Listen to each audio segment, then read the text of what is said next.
Cześć, Cześć tu Ania, i Marcin. czyli Wędrowne Motyle. Zawędrowaliśmy, no właśnie, gdzie? Niech Was pogoda nie zmyli, jest pięknie, jest słonecznie, bardzo ciepło. Jesteśmy w Szwecji, a konkretnie w południowej części Szwecji, w regionie Skania. To Skania. Szwedzi czasami się śmieją, że to jest ich Toskania, bo to najbardziej słoneczny fragment Szwecji. A żeby jeszcze uściślić, to Toskania jest bardzo duża, a my skupimy się tylko i wyłącznie na tej południowo-wschodniej części. Jak spojrzycie na mapę, to te takie wybrzuszenie brzuszek na wschód od Ystad, czyli najbliżej położony polski fragment Szwecji. Już teraz zapraszamy. Jakim cudem w Skanii panuje często toskański wręcz upał i klimat? Jak wygląda szwedzki Bałtyk i najbliżej Polski położony skwarek, to znaczy skrawek Szwecji? Czy w Szwecji są polskie napisy na tabliczkach? Bo w tym odcinku na przykład będą szwedzkie podpisy w filmie. Kto wybudował ten najcenniejszy zamek Skandynawii? Zajrzymy do środka. I gdzie w tak pięknych okolicznościach zjedliśmy najsłynniejszą kanapkę Szwecji? O tym i nie tylko o tym dziś w odcinku o najgorętszych dniach w tym roku i cóż, że trafiły nam się w Szwecji. I tak niektórzy nie uwierzą, że tak tam może być ładnie.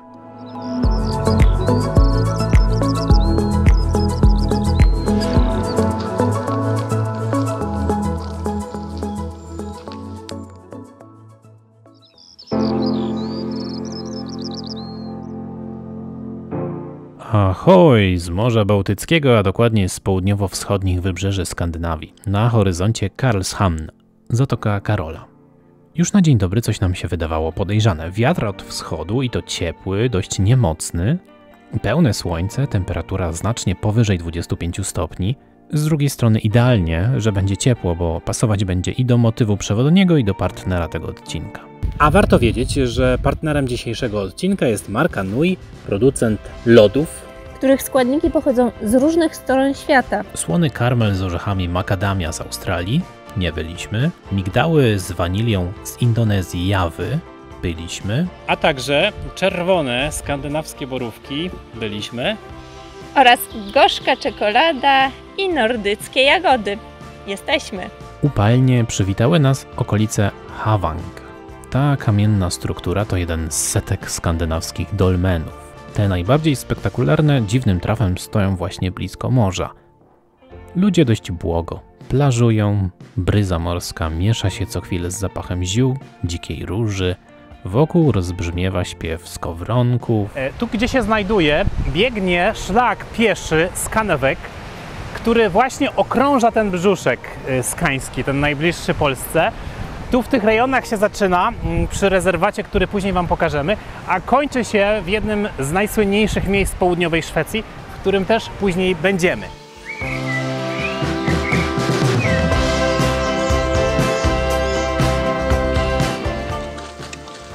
Jest z motylem nawet dwoma. Krajobraz, który tu widzicie, to wzgórza Brosarp, wokół miasteczka o tej samej nazwie. To jeden z najbardziej idyllicznych zakątków Skandynawii, do którego odwoływała się w swojej twórczości sama Astrid Lindgren. Wędrówka tymi arkadyjskimi widoczkami bez wątpienia przypomina nam Suwalszczyznę, a to dlatego, że dzięki Skandynawii Suwalszczyzna powstała. Chodzi o lądolud. Powtarzam, lądolud.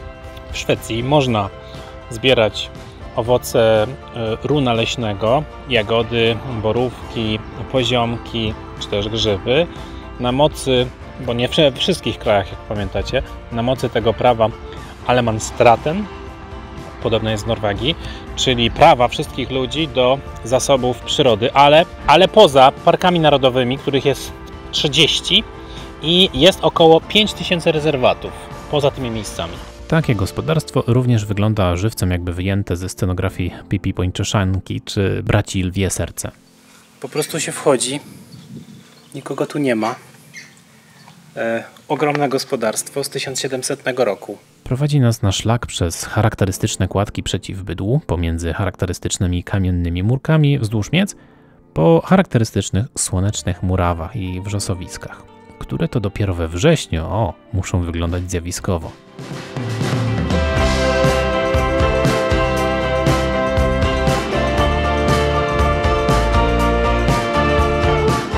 Ale ale tego można było się spodziewać, bo jak się zerka na mapy, natomiast nie spodziewaliśmy się, że będzie tak gorąco.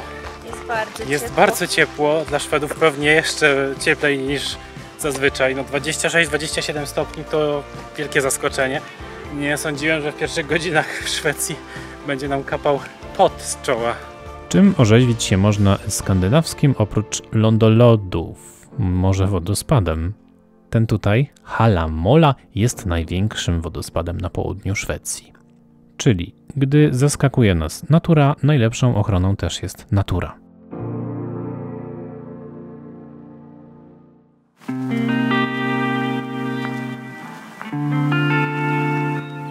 Skowronek śpiewa podobnie, ale na takie pole maków się nie załapaliśmy w Polsce. A za nim, trochę dalej, tam 4 km stąd mieszkamy. W Szwecji jest widocznie drożej. Nocleg w takim pensjonacie ze śniadaniem to około 450-500 zł. Natomiast zaskoczyły nas bardzo ceny w sklepach. Niektóre produkty, jak ziemniaki, wędliny, warzywa, nawet nieco tańsze niż w Polsce. Przejdziemy się tylko po wiosce, zobaczymy jak tu jest. No, centralnym punktem jest kościół na górce, wyglądający na dość stary. I oczywiście studnia z hydrantem.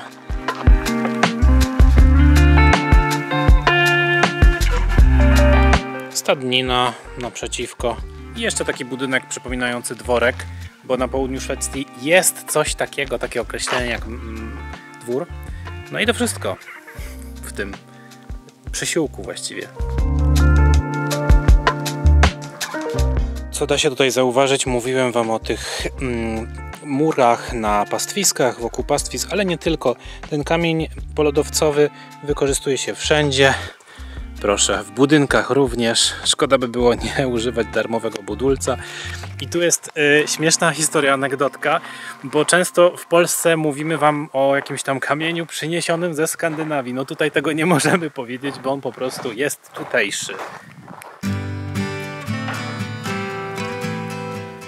A teraz zapraszamy na kolejne zaskakujące odblicze, to znaczy Skani. Będą nim zamki i pałace. Jestem Wam winien wyjaśnienia jeszcze, jak to jest z tą szwedzką Toskanią. Spokojnie, jest sporo osób uczulonych na takie porównania, ale region Toskanii, jeśli uznamy go za pewien archetyp, czyli coś więcej niż tylko porównanie krajobrazowe, pewien archetyp, genius loci, czyli więcej czynników musi inny region spełniać, żeby go porównać do Toskanii, no to tutaj Szwedzi faktycznie pół żartem, pół serio nazywają właśnie Österlen szwedzką Toskanią, ale są na to papiery. Najbardziej słoneczny kalendarz, najmniej wiatru, najcieplejszy fragment Szwecji. To wszystko razem składa się na potencjalne miejsce wakacyjne dla wielu Szwedów, a dodatkowo znajduje się tutaj mnóstwo takich butików farmerskich, to chyba jakieś jest Gardas Butiken, coś takiego, nie będę udawał, że znam.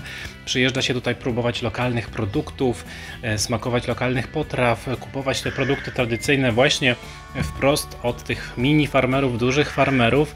No i to też jest taki element, jak wiecie, istotny, trochę kojarzący się z tym południowym Dolce Vita. Albo Prowansji, patrząc ile gospodarze mieli tu lawendy. Ale teraz i jeszcze jedno zaskakujące oblicze Skani i szokująca prawda o jej historii. Zostańcie z nami. Przyjęło się, że Szwecja była potęgą. Owszem, w swoim czasie, ale w innym czasie kraj nordycki inny, Dania, była dużo silniejsza i Skania należała do Danii.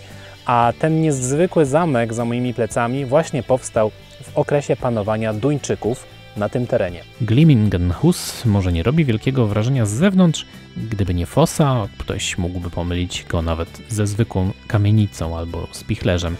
Nie wygląda wyjątkowo. Kpisz sobie, mój panie? Tylko głupiec poważyłby się na coś takiego. Na dodatek przyjęło się, że jest to, uwaga, siedzicie? Bo ja nie siedzę.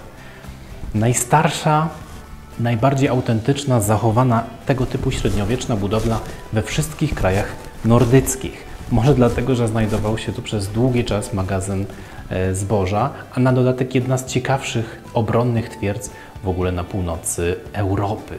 Jeśli się przyjrzycie tym otworom, to są idealne właśnie do albo strzelania, albo wylewania gorącej smoły na wroga, a jak się przyjrzycie wieżom kościelnym, tutaj jest jeszcze wciąż dużo z kościołów, w tych wioskach, to ich wieże dokładnie wyglądają jak ta twierdza, bo też kościoły pełniły rolę obronną.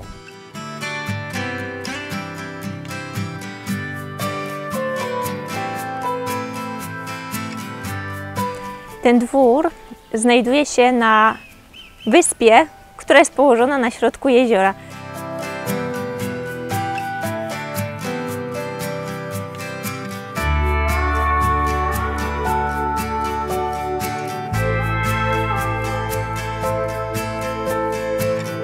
Można z niekrytą ironią lub nutą pretensji upomnieć się o szwedzkie pałace i zamki Skani w świetle, np. potopu, prawda, który urządzili w środkowej Europie. Gdyby nie fakt, że faktycznie ta część Szwecji i historia tych możnych rodów bardziej jest duńska niż szwedzka. Już miałem wykrzyknąć, że ten w miarę młody zamek jest szwedzki, ale nie jest. Czytamy, że wybudował go duński arystokrata i dopiero później został w 1668 roku sprzedany szwedzkiemu generalnemu gubernatorowi Skani. A ten przepiękny obiekt to zamek, czy też pałac Kronowal, wybudowany w takim francuskim stylu. Jest jedynym w Szwecji zamkiem winnym i w swoich piwnicach kryje setki butelek skańskiego musującego wina. Gdybyśmy nie byli samochodem, może byśmy się skusili, ale wykosztowaliśmy się na tradycyjną, ulubioną przekąskę Szwedów w jednym z najpiękniejszych miejsc, w których jedliśmy w życiu. Bez wątpienia. Alunbruket to coś a la restauracja, skansen, mała wioseczka i to w całości zmieniona na kawiarnię czy też agroturystykę. Po prostu przysłowiowy cud, miód i orzeszki. Ta słynna kanapka nie wygląda wcale jak kanapka. Jest takim jakby daniem, aczkolwiek na ciemnym chlebie, składającym się z gotowanych krewetek z sosem majonezowym. I jej nazwa to Raksmorgas. Raksmorgas. Mam nadzieję, że dobrze to czytamy.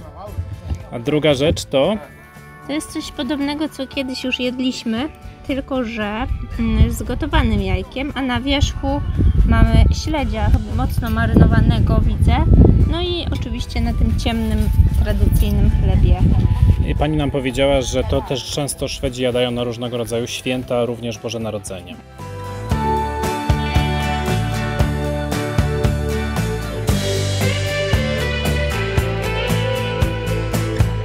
Co ciekawe, większość dworów, pałaców i zamków w Szwecji, a zwłaszcza tutaj, nazywanych jest leksykalnie dość zaskakująco, bo slot. Najbliżej temu słowo chyba do Schloss, jak temu wybitnie barokowemu pałacowi Christinehof Slot, tak zwanemu Złotemu Zamkowi księżnej Krystyny Piper, której duch może objawić się czasem w żurawiu czy też w czapli w przypałacowym stawie, w którym się raczej nie ochłodzimy, mimo uwaga 29 stopni ciepła w Szwecji.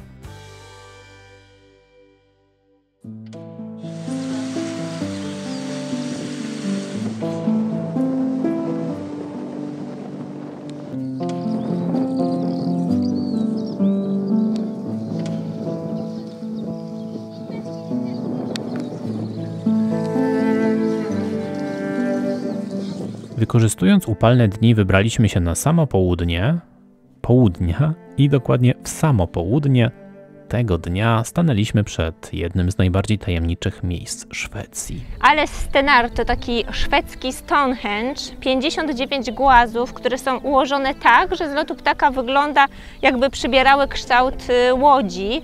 Istnieje kilka teorii mówiących o tym, co to jest za miejsce. Ta najbardziej popularna głosi, że był to grobowiec z VI-VII wieku naszej ery, jakiegoś ważnego przywódcy wikińskiego. Inna mówi, że było to obserwatorium astronomiczne. Te największe głazy po jednej i po drugiej stronie, one są właśnie największe, najwyższe właściwie, mają 3,5 metra wysokości i one wyznaczają wschód i zachód słońca w dzień przesilenia, albo właściwie w noc przesilenia zimowego albo letniego.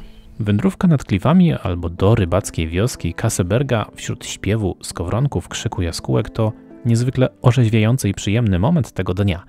Zwłaszcza gdy zobaczy się gigantyczne stado białych krów, które co dziwne zaspokaja swoje pragnienie w słonym przecież Bałtyku.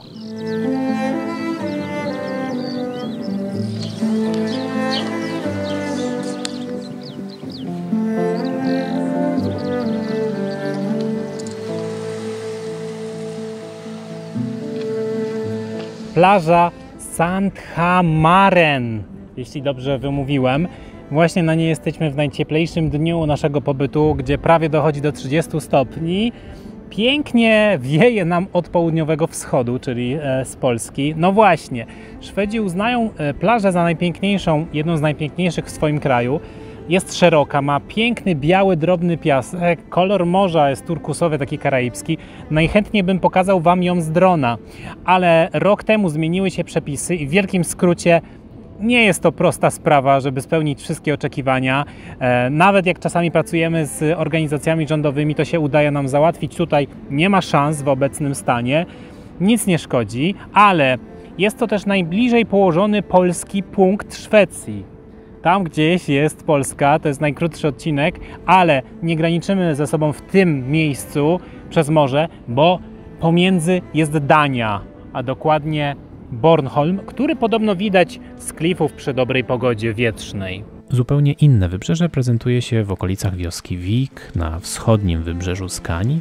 W tym miejscu typowe wybrzeże szkierowe tworzy baseny, kamienne tarasy, m.in. ten, zwany basenem kapłana. Ale co przyciąga naszą uwagę najmocniej, to czystość i przejrzystość bałtyckiej wody, niczym w jakiejś Chorwacji. Kierujemy się wybrzeżem na wędrówkę z Vik do Parku Narodowego. Widzicie go tam w oddali. Ania nie może wyjść z podziwu, ile tutaj kwiatów jest. No ja też. A ja jeszcze dołożę do tego, że w takich okolicznościach człowiek mógłby naprawdę mieszkać.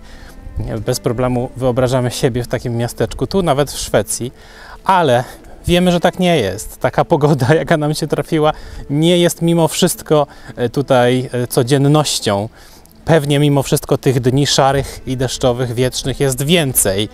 Natomiast, tak jak mówiłem, w tym rejonie jest najmniej w Szwecji. Tak, widząc te widoki, nam też byłoby trudno uwierzyć tak na pierwszy rzut oka, że to szary, chłodny, mroczny zakątek Europy Północnej, ale miarą otwartości umysłu jest nie szufladkować swoich wyobrażeń o miejscach, prawda?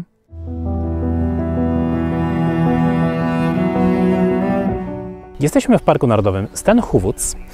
Zaraz będą się suszyły tutaj, widzę, sieci rybackie. Jest to drugi najmniejszy park narodowy w Szwecji i najbliżej położony Polski, czyli najbardziej na południe wysunięty. Tutaj w nieprzeciętny wręcz sposób podobno spotyka się unikatowy las grabowy z wybrzeżem Morza Bałtyckiego. Będziemy próbowali sprawdzić to, czy jest zgodne z opisami, udając się w małą 2-3 godzinną pętlę, bo to jest mały park narodowy, tak jak powiedziałem, do Kivik i z powrotem. Podobno tutejsze suche łąki, jeśli dobrze przetłumaczyłem, słyną z motyli. Jest ten widok niezwykły, ale też zauważyliśmy, że motyle są w symbolach tego parku narodowego.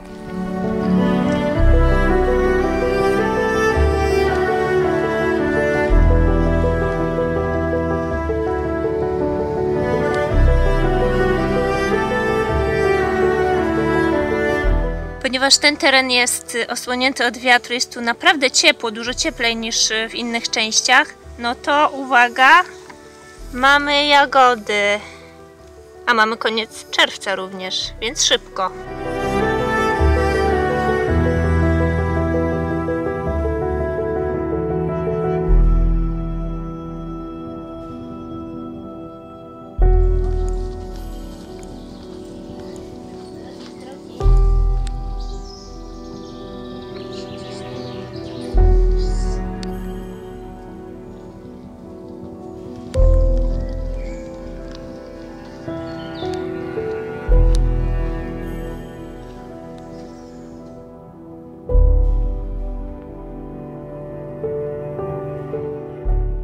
Na koniec zdobywamy najwyższy szczyt okolicy, z którego rozpościerają się takie widoki uprzednio, zachodząc do Kivik, którą to nazwę podobno kojarzy każdy Szwed. Tereny na północ od Parku Narodowego i okolice Kivik słyną z cydru.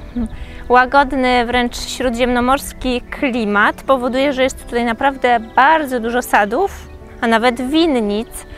I ten obszar właśnie nazywany jest sadem Szwecji. Zapewnia aż 2/3 produkcji jabłek w całym kraju.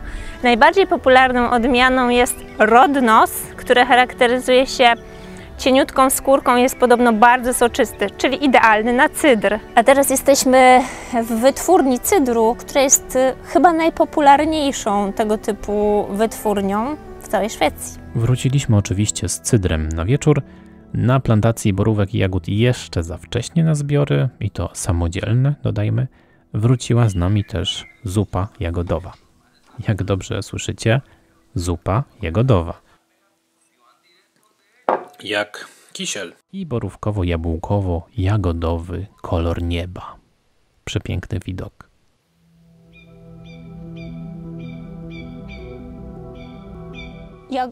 Jagody są dość powszechne w kulturze szwedzkiej, no i oczywiście w kuchni, i to w różnych konfiguracjach. No bo oczywiście na słodko, ale jest też na przykład sos jagodowo-rozmarynowy albo marynata do ryb, to może być dość zaskakujące. No i oczywiście słynna jagodowa zupa. W Skanii, tak jak mówiłem wcześniej, wielu rolników swoje plantacje zmienia w kawiarnie, restauracje. Na niektórych możemy na przykład zbierać samodzielnie owoce lub zamówić bufet składający się tylko i wyłącznie z owoców i wielu dodatków. Za około 100-150 koron jesteśmy, uwaga, w stanie jeść do woli, bez żadnych limitów. A kto te jagody wymyślił, czy też nazwał? Otóż jeden z najsłynniejszych botaników świata, który szczegółowo opisał większość roślin, nie tylko północnej Europy. Nazywał się Karol Linnaeus i był nomen omen Szwedem, być może jednym z najsłynniejszych Szwedów na świecie. Młyn, który widzieliście za Anią, to też ciekawa sprawa. Jednego dnia poszperaliśmy w okolicznych wioskach. Co tam ciekawego się znajduje, tak bez planu? Rezerwat, w którym tabliczki informacyjne są m.in. po polsku. Pozostałości średniowiecznego kościoła obronnego w takim zamkowym stylu.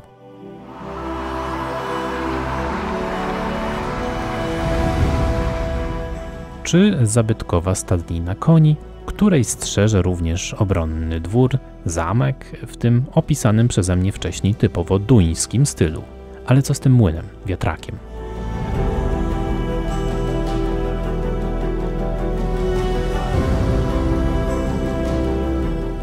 Nie jest tajemnicą, jeśli wam powiemy, że po prostu szkoda nam, nie? Że tęsknimy, aby coś takiego było w Polsce. Taka pełna swoboda, zaufanie, że nikt nic nie weźmie, nie wyniesie.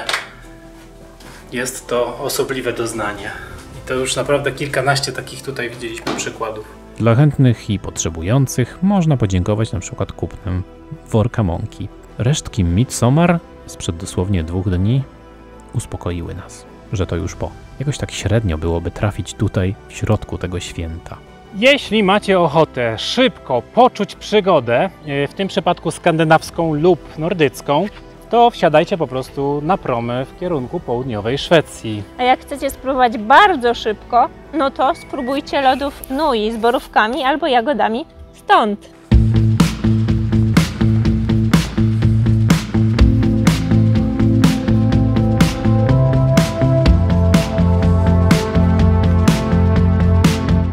Średnio byłoby też całkiem zapomnieć o Ystad, ale też umówmy się, trudno je pominąć, gdy zwiedza się południe Szwecji. Miasto, które ratuje niektórych w grze w państwa miasta i miasto, które jest bramą dla wielu osób do Szwecji, wjazdową, ale też było przez jakiś czas bramą dla szwedzkich, skandynawskich kryminałów do Europy. Natomiast nam kompletnie tutaj w tej Skanii nie pasuje ten klimat właśnie Kurta Wallandera, słynnego komisarza, i mrocznego otoczenia skańskiego. No, jest wręcz przeciwnie. Dlatego też nie skupiamy się bardzo na szlaku Wallandera.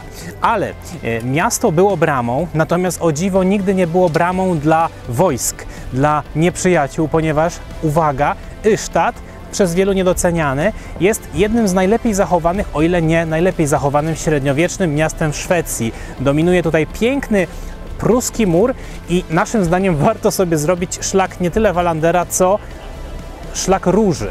Zaskakująco dużo tych kwiatów.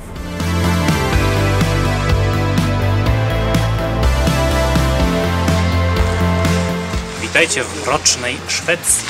I owszem, zobaczyliśmy kilka miejsc związanych z bohaterem słynnych kryminałów. Jest jego hotel z restauracją, jest ulubiona księgarnia, czy kościół Sankt Kyrka. Ale jak widzicie, jak to często u nas bywa, pogoda na taką bardziej kryminalną, północną zmieniła się dopiero w dniu naszego wyjazdu, a dokładnie odpłynięcia ze Skani. Co było dla nas wielkim przeżyciem, złapaliśmy się jako goście na Mostku Kapitańskim z promu z Illstadt do Świnoujścia. Wypływając z portu Illstadt ciekawe są manewry i panorama wybrzeża szwedzkiego. Płynąc później widać z daleka przesmyk w kierunku Kopenhagi. Płynąc dalej w kierunku Świnoujścia po prawej stronie mijamy Rugię oraz klify wybrzeża niemieckiego. A dopływając do Świnoujścia widzimy panoramę Zatoki Pomorskiej. W międzyczasie płynąc w kierunku Świnoujścia po lewej stronie widać dużą farmę na morzu, farmę wiatrową. To jest taki znak czasu i znak ekologii. Żeby było śmieszniej, ci, którzy oglądali naszą serię Rok temu Polska na przełaj 2021, wiedzą, że dokładnie w tym miejscu, tu na falochronie, kończyliśmy tamtą miesięczną podróż przez Polskę, a w tym roku kończymy naszą 1,5-miesięczną podróż również tutaj. Przypadek? Przy tej okazji przypomnijmy, że jesteśmy w trakcie pracy nad 3. książką z serii Podróżuj, w której sielankowe, arkadyjskie wędrówki po wzgórzach i wybrzeżach Osterlen w Skanii będą miały swój osobny rozdział. Chętnych na 3. i ostatnią część naszej trylogii zapraszamy do zapisywania się w linku w opisie odcinka. Do zobaczenia z kolejnych szlaków. Ahoj!